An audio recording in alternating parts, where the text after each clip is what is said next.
Assalamualaikum. Selamat tengah hari semua. 11 hari bulan 10 2025 kawan-kawan. Saya nak berkongsi pengalaman saya diserang oleh scammerism ni kan. Yang unit-unit Faraid pusaka ni kan. Unit-unit NGO pusaka, NGO Faraid ni kan. Farais ni kan. Kan penoka apa benda geng-geng tu lah, geng-geng NGO Pekidar ni apa benda ni kan, yang curi barang-barang saya kan, telefon sampai kita punya channel ni dia babitkan dengan nama SPRM dengan polis. Ada tak polis dapat aduan daripada orang ramai mengenai benda ni, scammer ni dengan polis ni? Kalau ada, kita ni berhadapan dengan agensi kumpulan yang sama lah, agensi scammer kan. Agensi scammerism kan, macam mana? Scammerism itu macam mana?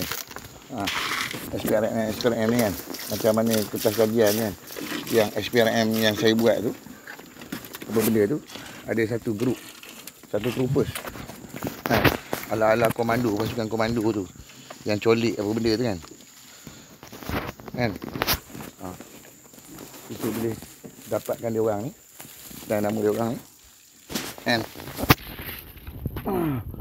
untuk ambil tindakan undang-undang untuk halang kerugian kepada orang ramai kan. Fundamental dia orang ni kita boleh buat kajian sikit, research sikit kan, untuk nangkap lah.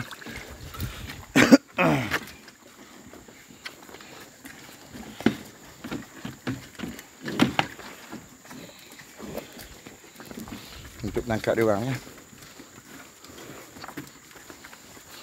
kan. Dia orang ni macam agensi kerajaan tu. Yang bertindak macam agensi kerajaan. Kebanyakan dia mengidap bipolar. Baik bipolar kan, skizofrenia. Sana lah.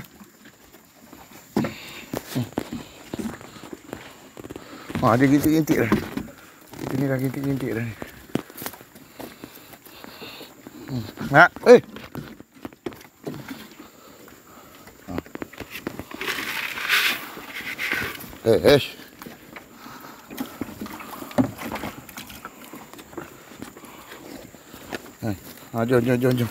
Jom semua lapor garam dah. Masuk sekalian. Ahli grup, ahli troopers, ahli breeders, tolong masuk dalam kandang. Saudara-saudara. Masuk dalam kandang untuk jawab soalan ni nanti. Okey? Tu makan kat situ.